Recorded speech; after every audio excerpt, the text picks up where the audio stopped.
Ang buhay ay puno ng kwento. Mga kwentong nababalot sa misteryo.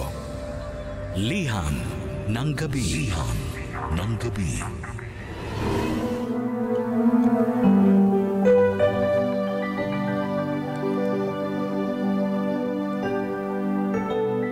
Magandang gabi mga kabarangay, ako si Lady Gracia at meron na naman akong panibagong kwento para sa Liham ng Gabi. Ito ay kwentong pinadala ni Frank. Nahanap ni Frank ang kanyang soulmate sa katauhan ni Mary. Kolehiyo sila nung unang magtagpo. Unang tinginan pa lang nila, alam na nilang sila ang nakatakdang magsama habang panahon. Mabilis na nagsimula ang kanilang relasyon at nung nakatapos sila ng pag-aaral, nagpakasal na rin sila. Kahit wala pa silang kasiguraduhan kung kaya ba nilang panindigan ang buhay may asawa. Hindi naman sila nagkamali. Hindi sila nagaya sa ibang relasyon na sa una lang masaya. Totoong naging masaya sila. Walang araw na hindi nila pinaalala na mahal nila ang isa't isa. Hindi pwedeng lumubog ang araw nang wala man lang ni isa sa kanila ang magpaparamdam ng pagmamahal. Aminado si Frank na mas mahal pa niya kaysa sa sarili niyang buhay ang asawa niyang si Mary. Ganon din si Mary sa kanya. Kaya siguro nanatiling matatag ang relasyon nilang dalawa. Kahit pa nga noong mga panahong ginupo na sila ng iba't ibang pagsubok, ay nanatiling nakatayo pa rin ang kanilang relasyon. Nung nawalan ng trabaho si Frank, parang gumuho ang mundo niya dahil nakaasa siya sa kanyang trabaho para mabuhay silang dalawa ni Mary. Lalo't 2 buwan ng buntis ang asawa niya noon. Nahinto sa trabaho si Mary dahil masyadong maselan ang kanyang pagbubuntis. Kaya ang laking problema ni Frank nang matanggal siya sa trabaho. Dahil hindi na nila alam kung saan sila kukuha ng ipangbubuhay sa kanila araw-araw. At hindi pa basta-bastang natapos ang kinakaharap nilang pagsubok. Namatay pang sabay sa isang aksidente ang mga magulang ni Mary. Nakadagdag iyon sa pasanin ni Frank dahil siya ang umako lahat ng gastos para sa paghahatid sa kanyang mga biyanan sa kanilang huling hantungan. Napansin ni Frank ang pagkalugmok ni Mary sa lungkot matapos mamatay ang kanyang mga magulang. Hindi alam ni Frank kung paano niya muling ibabalik ang saya ni Frank. At dala ng matinding kalungkutan, nakunan si Mary. Iyon na marahil ang pinakamabigat na kanilang naranasan. Hindi na halos alam ni Frank ang gagawin. Hindi pa man din sila nakakabangon sa 2 magkasunod na pagsubok na binigay sa kanila, ay meron na namang agad na isinunod. Hindi alam ni Frank kung ano ba ang nagawa niya para matamo ang ganong klaseng mga problema. Nagmahalan lang naman sila ni Mary at walang ibang binanggang tao. Pero bakit parang binagsakan na sila ng langit. Sinikap ni Frank na magpakatatag habang inaalalayan si Mary na nooy hindi na makabangon sa kama, dala ng sakit at lungkot. Lagi na lang nagigising sa madaling araw si Frank dahil sa pag-iyak ni Mary. Doble ang sakit nun para sa kanya. Kung ano-ano ang ginawa ni Frank para lang mapasayang muli si Mary. Pero ni isa, walang umubra.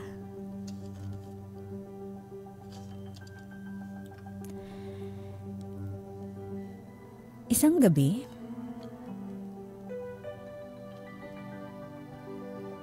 bumangon si Frank sa kanyang kama at napansing wala sa tabi niya ang kanyang asawa. Lumabas ito ng kwarto para silipin kung nasan nga ba si Mary. Nakita naman niya si Mary sa kanilang sala. Pero hindi siya nakita nito dahil nakatalikod si Mary sa kanya. Parang nagdarasal ang asawa niya. Pero ang ipinagtataka ni Frank ay ang mga nakapalibot na mga itim na kandila kay Mary.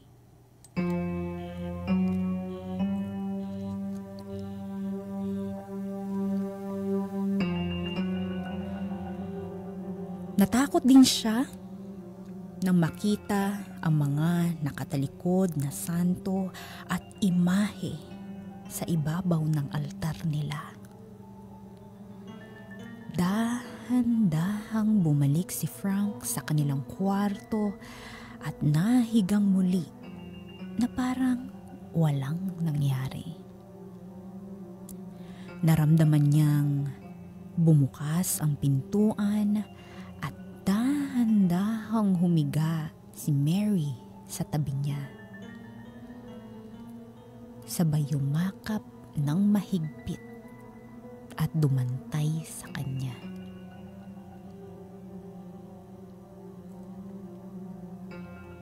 Kinabukasan ay nagulat si Frank sa kanyang asawa. Nakangiti itong sinalubong siya para ayaing mag-almusal. Nanumbalik ang dating Mary. Muling lumabas ang mga ngiti sa labi ni Mary.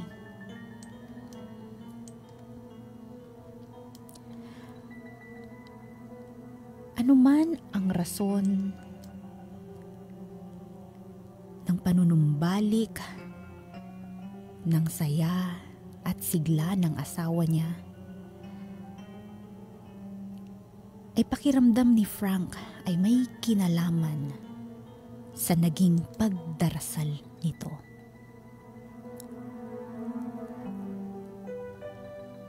Mula noon, gabi-gabi na ginagawa ni Mary ang pagdarasal bago sumapit ang hating gabi. At kahit kinikilabutan si Frank, hinayaan niya lang ito. Kung ito ang tanging paraan upang mapanatili ang sigla ng kanyang asawa, hindi niya ito pipigilan.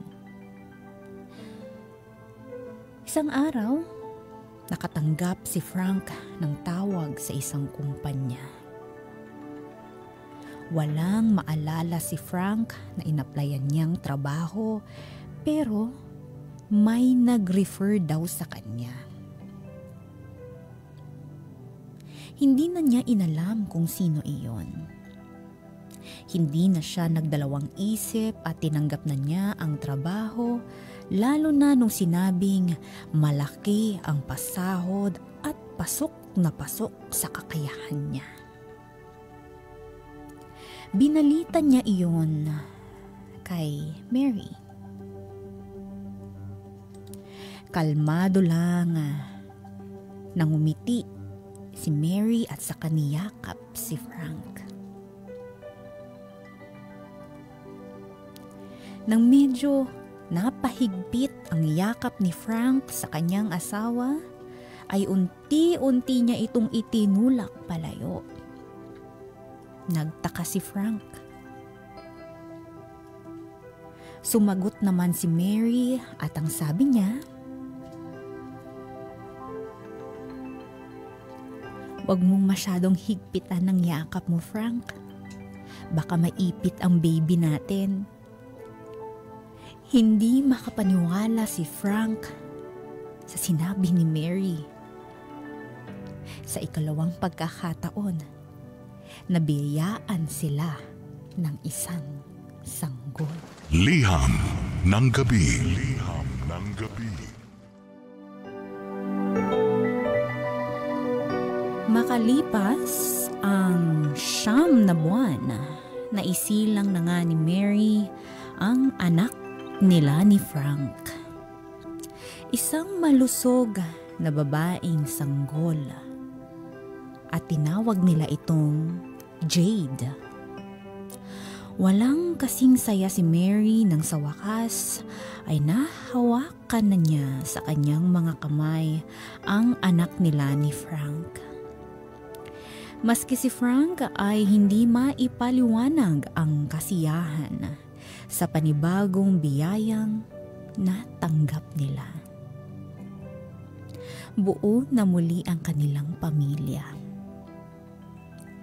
Naging mabuting asawa at ina si Mary. Natigil na rin ang pagdarasal ni Mary sa mga santong nakatalikod. Binaon na rin niya sa lupa ang mga itim na kandila sa kanilang bakuran. Hindi na nagtanong pa si Frank tungkol doon dahil masyado siyang masaya sa mga nangyayari sa kanilang pamilya. Mabilis lang ding tumakbo ang oras. 1 taon ang lumipas at naghahanda na si Mary para sa first birthday ni Jade. Habang nagde-decorate para sa birthday party na hinanda nila para kay Jade, napansin ni Frank na malungkot at nakatulala si Mary. Nilapitan niya ito para kumustahin at bigyan ng rason para ngumiti.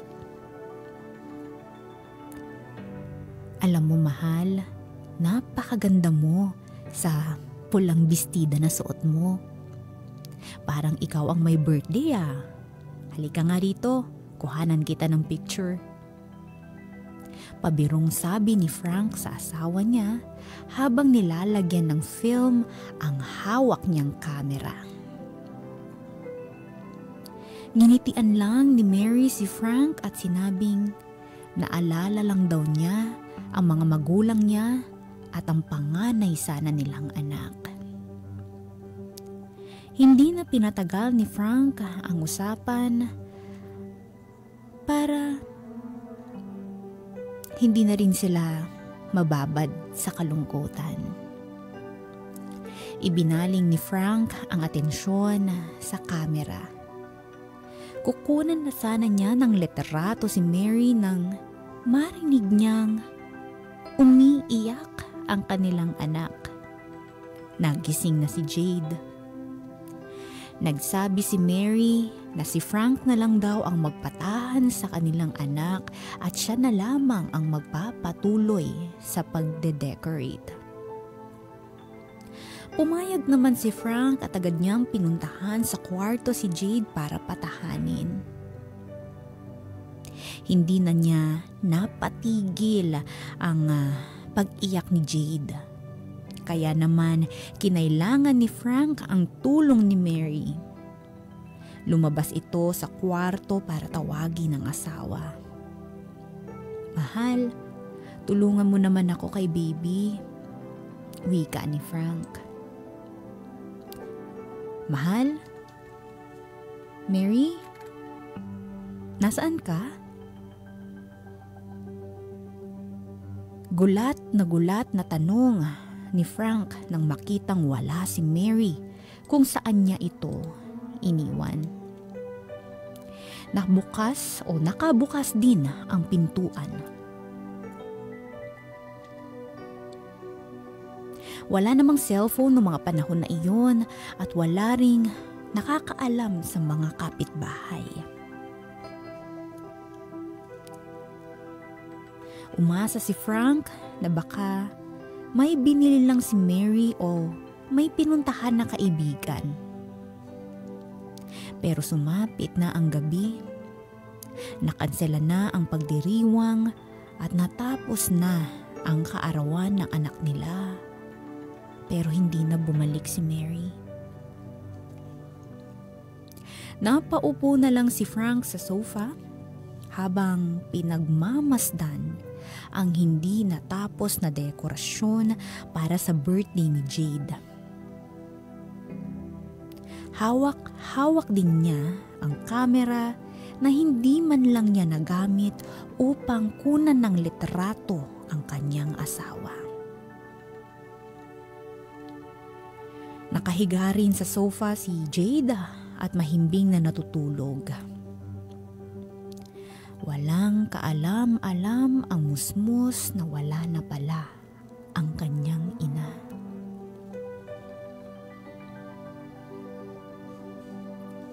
Sa mga sumunod na araw, hindi na nga tuluyang bumalik si Mary.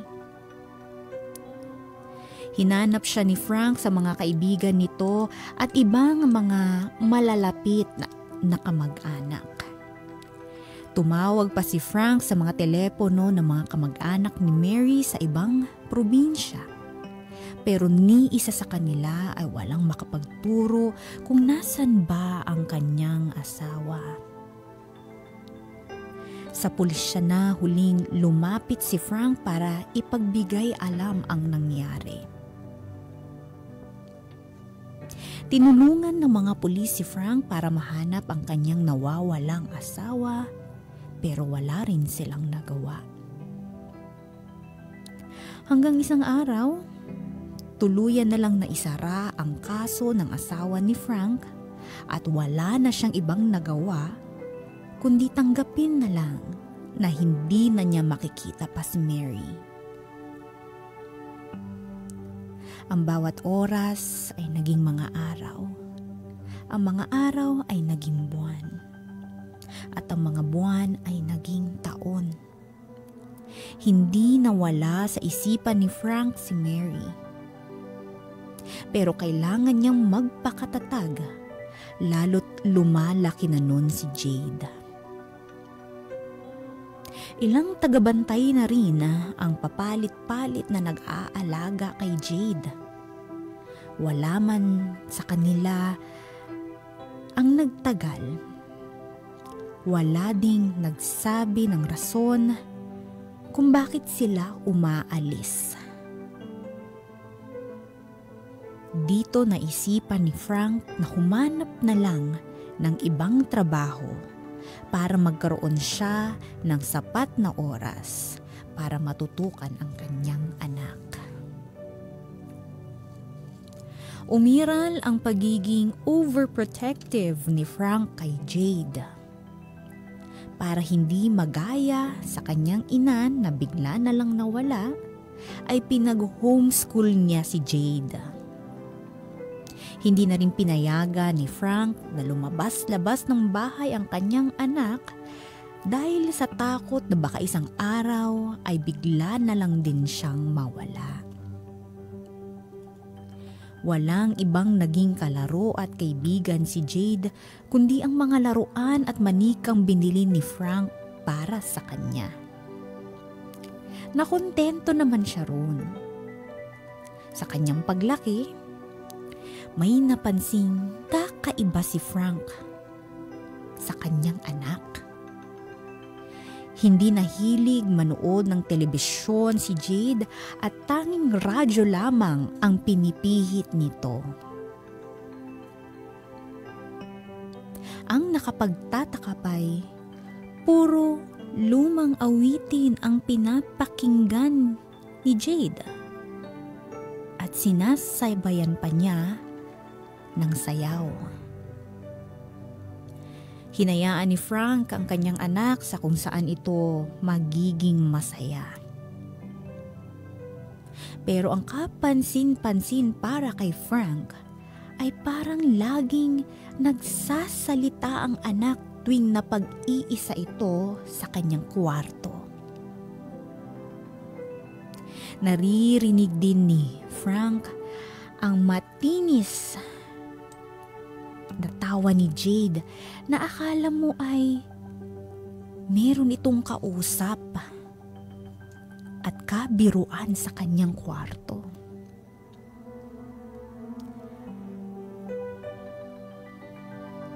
Isang gabi, narinig ni Frank ang walang humpay na tawa ng anak niya. Unti-unting lumapit si Frank para pakinggan at alamin kung bakit tumatawa si Jade. Habang papalapit siya sa kwarto ng kanyang anak, unti-unting tumigil ang pagtawa nito. Nabalot muli ang paligid ng katahimikan. Nakita ni Frank mula sa pintuan ng kwarto ni Jade ang liwanag ng ilaw nito at tila may aninong dumaan.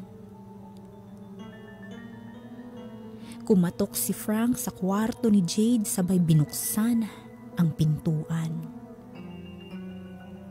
Sarado naman ang ilaw at natutulog na si Jade nang buong mabuksan ni Frank ang pintuan. Hindi maipaliwanag ni Frank ang kilabot na naramdaman niya nung gabing iyon. Kinabukasan, pasimpleng kinumusta ni Frank ang tulog ni Jade. Nakangiti lang si Jade at sinabing maayos ang kanyang tulog dahil maganda ang kanyang panaginip. Tipid at alanganing ngumiti si Frank at saka bumuelo bago magtanong. Anak, may kasama ka ba sa kwarto mo kagabi? Hindi agad nakasagot si Jade. Tinignan lang niya si Frank na parang iniisip muna kung magsasabi ba siya ng totoo. Hanggang sa ngumiti lang siya sa kanyang ama at sinabing, "Secret." Saka tumawa ng pagkatinis-tinis. Liham ng gabi. Liham ng gabi.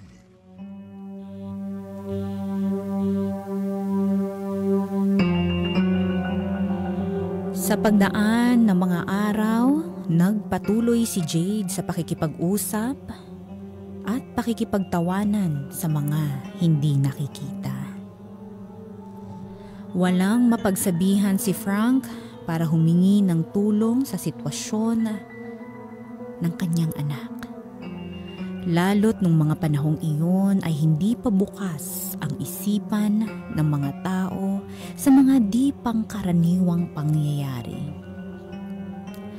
Ayaw naman ni Frank na pag-isipan ng mga tao na nababaliw na si Jade.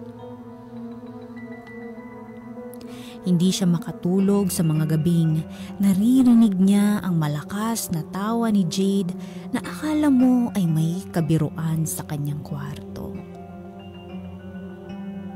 Hindi na niya inalam pa kung ano ang nangyayari dahil madalas ang sagot lang ni Jade sa kanya ay isang misteryosong ngiti na mas lalo lang nagpagulo sa isipan ni Frank.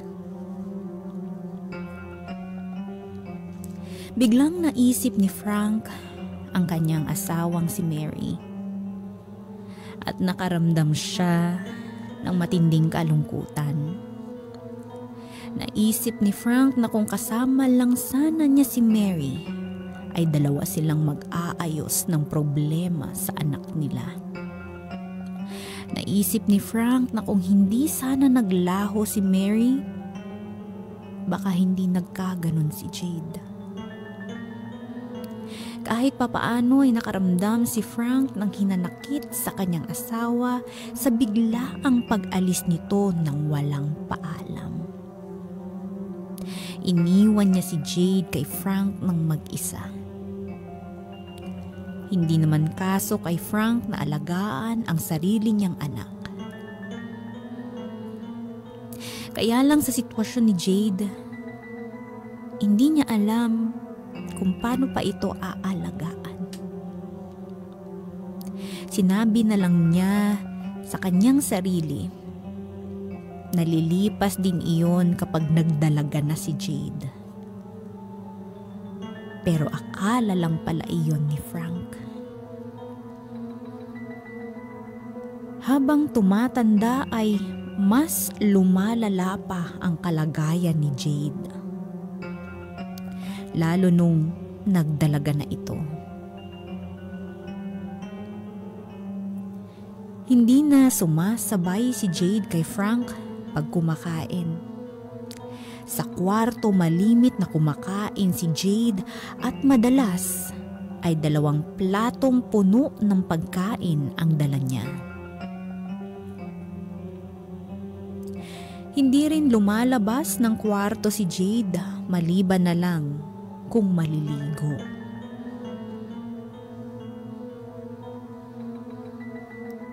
Dumating ang 18 kaarawan ni Jade. Habang tulog ang anak, ay naghanda si Frank ng munting sorpresa para sa kanya. Gumawa siya ng dekorasyon at nagluto ng masasarap na potahe.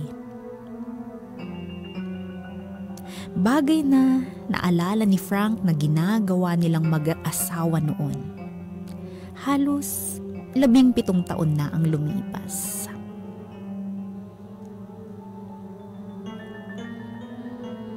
Mag-aalas 5 na ng hapon, pero hindi pa rin lumalabas ng kwarto si Jade. Kaya naman pinuntahan na ni Frank ang kanyang anak. Kakatukin na sana ni Frank ang kwarto ni Jade, pero bumukas na ang pintuan niya at siya namang paglabas ni Jade na namumungay pa ang mga mata dahil kakagising lang nito. "Happy birthday, anak!" Bati ni Frank kay Jade. Nagpasalamat naman ang anak niya at saka inutusan na siya ni Frank na maligo na para makakain na sila ng hapunan na sana'y pagsasaluhan nila ng mas maaga.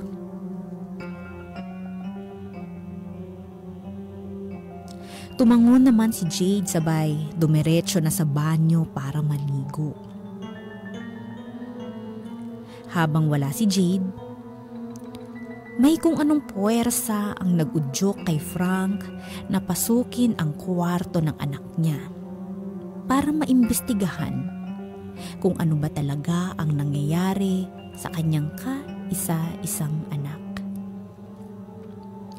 Dahan-dahang binuksan ni Frank ang pintuan ng kwarto ng anak niya. May kailangan siyang malaman at hindi niya alam kung ano ito.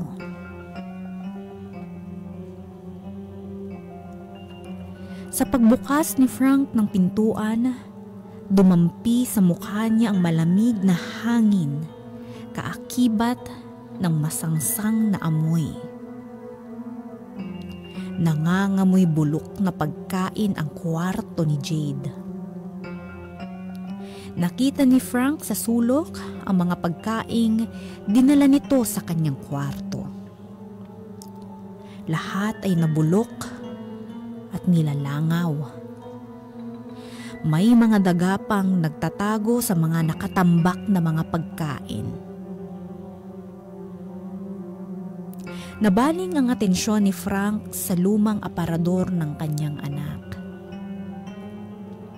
Nilapitan niya ito at unti-unting binuksan. Maayos namang nakasalansan ang mga damit niya.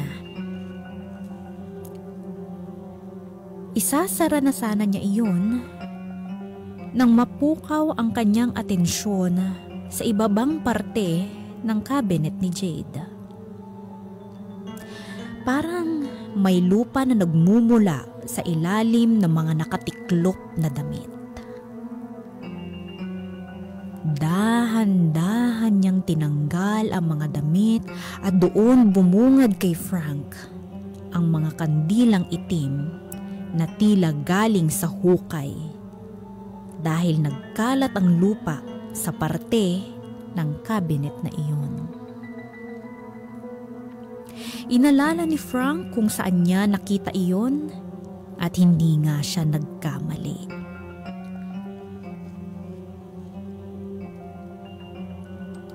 Ito ang mga kandilang ibinaon ng kanyang nawawalang asawa na si Mary.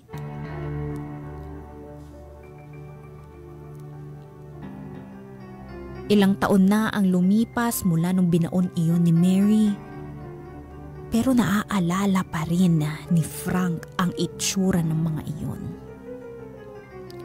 Takang-taka si Frank, pero mas lalo lang siyang nagtaka nang bigla na lang sumulpot ang anak na si Jade mula sa kanyang likuran. "Anong ginagawa mo, Papa?" Tanong ni Jade na parang may galit sa mga mata. "Anak, ang bilis mo namang maligo." Gulat na wika ni Frank. "Naiwan ko po kasi yung tuwalya ko." Sagot naman ni Jade. Sabay inulit ang tanong na hindi nasagot.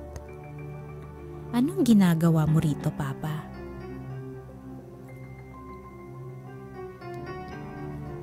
Sinagot ni Frank ng isa pang tanong ang katanungang iyon ni Jade. "Saan mo nakuha itong mga itim na kandila?" Alanganing sumagot si Jade. Nagtitigan lang ang dalawa at nabalot ng nakakatakot na katahimikan ang kwarto. Bubuksan na sana ang labi ni Frank para muling magtanong nang biglang nagsalita si Jade. "Nakuha ko sa ilalim ng lupa. Pinakuha iyan sa akin ni Mama." Nagulat si Frank sa sinabi ng kanyang anak. Hindi niya alam kung maniniwala siya o magagalit. Tanong ni Frank, "Paanong pinahukay ng mama mo? Matagal na niya tayong iniwanan." Sumagi sa isip ni Frank na baka nga nagbalik na ang asawa niya. Ang daming tanong na naglalaro sa isipan ni Frank. "Anak, nagkita ba kayo ng mama mo? Nasaan siya?" Ngumiti lang si Jade bago sumagot. "Bumalik na si Mama. Hindi niyo po ba alam?" Hindi maipaliwanag ni Frank ang nararamdaman niya. Halo-halong emosyon na ang bumabalot sa kanya. Parang natutuwa siya dahil may pagkakataong makita muli niya ang kanyang nawawalang asawa. May halong kaba dahil hindi niya alam kung paano niya ito haharapin. May konti ring galit dahil sa paglisan nito ng walang pasabi. Muling nagtanong si Frank sa kanyang anak. Jade, totoo ba ang sinasabi mo? Nasaan ngayon ang mama mo? Bakit hindi niya ako kausapin? Nawala ang ngiti ni Jade dahil sa sunod-sunod na tanong ng ama nito. Pero sinubukan pa rin niyang magpaliwanag. Nakabalik na si mama. Nakabalik siya dahil sa mga itim na kandila. Yang mga hawak mo. Kumunot ang noo ni Frank sa sinabi ng kanyang anak. Ayaw niyang paniwalain ang sinabi ni Jade dahil mas nangingibabaw ang galit. Pero sinubukang depensahan ni Jade ang kanyang mga isinagot. Sinabi niyang bata pa lang siya ay alam na niya ang tungkol sa mga itim na kandila. Lagi raw niyang nakikita ang kanyang nanay sa kanyang mga panaginip. At sa panaginip niya mismo nalaman kung saan huhukayin ang mga itim na kandila.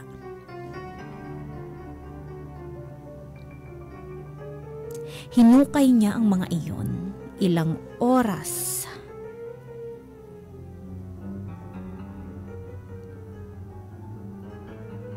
Bago magsimula ang kanyang 18 kaarawan.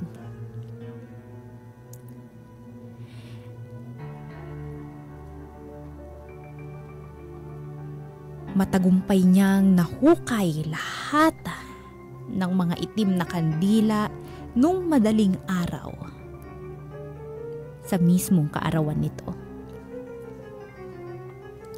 Nagtanong si Frank kung bakit kailangang gawin iyon ni Jade.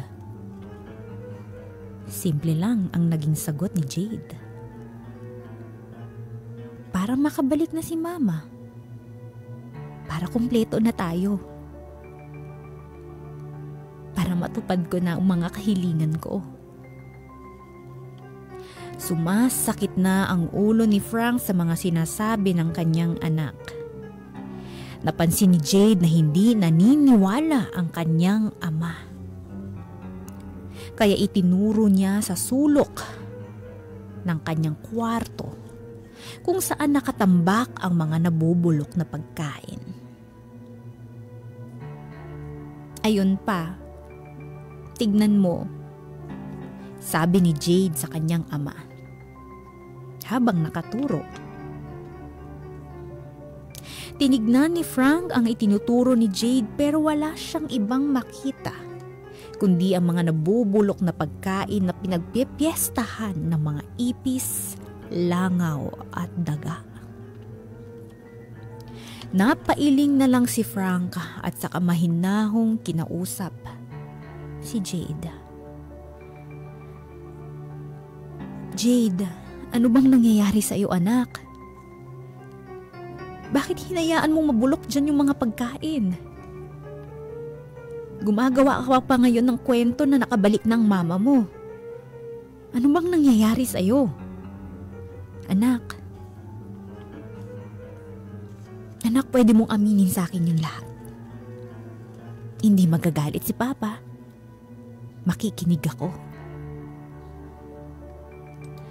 Yayakapin na sana ni Frank si Jade pero agad itong tumakbo patungo sa mga nabubulok na pagkain at saka nagsalita. Hindi natutuwa si Mama sa mga sinasabi mo, Papa. Ayaw mo na raw ba sa kanya?